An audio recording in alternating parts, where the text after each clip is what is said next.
हाय सगळ्यांना good morning भावा बहिणींना. तर आज आहे गुरुवार. तर मी गुरुवारचं डोकं धुत असते. डोकं धुतले आणि चहा ठेवलाय. चहा तर पिते काय नाही घरामध्ये खायला. आल्यापासून महिना 2 महिने झालं बाजार की आणला नाही मी इथं आल्यापासून. जाताच येत नाही अन्वीमुळं. अन्वीला सोडून कुठं जाऊ मी, आहे का नाही. तर गार पडलाय आता बंद. ते मालकाचा भाव आहे ते गेला पळून. पळून म्हणजे त्यांच्यात काय झालं असेल ते गेला पळून. मग कसं तरी गारा चालू होता, गारा पडला बंद. मग इथं थांबून काय करू मी. वर काम ही आता भटी ही झाली पॅक. ते म्हणले भटी होस तर पॅक थांब. वर कामाला म्हणतात ती वर कामाला लाग, पण वर कामाला नाही परवडत मला. नाही परवडत कारण जास्तच उचल होईल. मी फेडायला आलते आणि विटा थापून कसं कमी होतं. विटा थापून कमी होतात पैसे.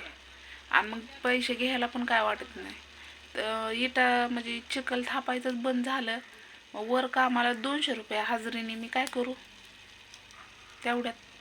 अन्वीच्या दुधाचं भागो का मला घरात आणू. आता एकल्या बाईला तर पण तेवढंच लागतं, 10 माणसाला पण तेवढंच लागतं घरात खायला. मग इथं काहीच नाही तर मग जास्त पैसे करून काय करू. आता पहिलं पैसे आहे तर त्यांचं तीच मी फेडायला आलती. म्हटलं जाऊ दे मरू दे, फिटतील त्यांचं पैसे. पण जास्त पैसे करून नाही फायदा, कारण मला दुसरं काम बघावंच लागल. तर मी असं नियोजन घेतलं की भाळवणीला उद्या शुक्रवार आहे, उद्या मी जाणार आहे पसारा घेऊन सगळा आपला भाळवणीला.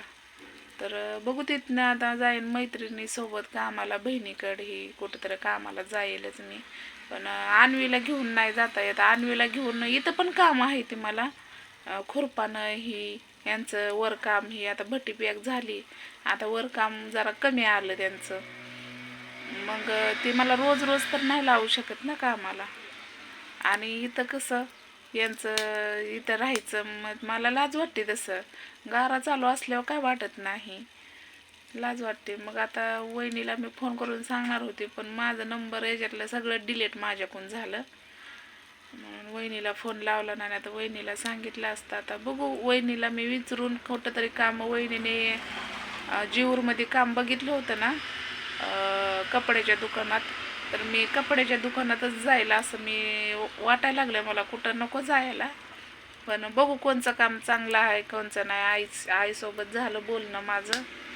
आई म्हणली बर बाया ये म्हणली, बघितच कुठं काम. आता काम नसल्यावर तिथं तर कुठं एकली थांबव. आणि भावा बहिणीने इथं दरवाजा नाही काय नाही, दिसतंय का तुम्हाला. दरवाजा नाही काय नाही, म्हणजे पॅक करायला एक बाई माणूस. भ्या वाटतं ना संध्याकाळनं. आणि मला तर लय भ्या वाटतं बाया. बघू आता काय होतंय. मी तर आईला म्हणलं उद्या मी येते, उद्या जाते. काय असेल ते त्यांचं देता येतील पैसे थोडं थोड्याने, 2000 3000. घरचं भागवत यांचं पण भागवेन मी, म्हणजे यांचं पण पैसे मिटवेन मी. पण नको मलाच म्हणजे नाही का इथं थांबू वाटना का की आपण इकले बाय माणूस आहे. आणि मालक लोक इथं होती राहायला, पण आता ती घरी गेलेत राहायला. मग त्यामुळे जास्त भ्या वाटतं. आणि इथं अशी लोक आहेत ना काय तुम्हाला सांगायचे. संध्याकाळनं दारू पिते ती, इतकं भ्याव वाटतंय का नाही. तर मी रातभर जागी राहते दाणकं घेऊन. काय सांगायचं, स्वतःची सुरक्षण करावं लागते.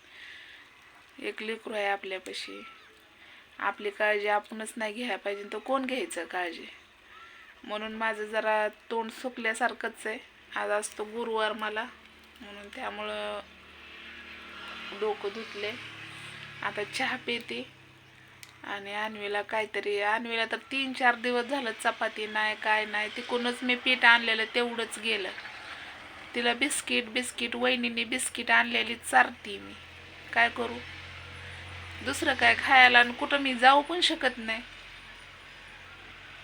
आता मालकीने येत असल्यावर मग मी जाते, पण आपल्याकडे पैसेच नाही तर जाऊ कसं मी, कुठं जाऊ अन्वीला ठेवून. तर जाऊ द्या, तुम्हाला काय जास्त टेन्शन घेऊ नका. माझे मला तेवढं करावंच लागतंय, पुढचं नियोजन करावंच लागतंय. माझं डोकं काम करायचं बंद झालंय, कारण भाळवणीला गेलं तर उपाशी मरतोय.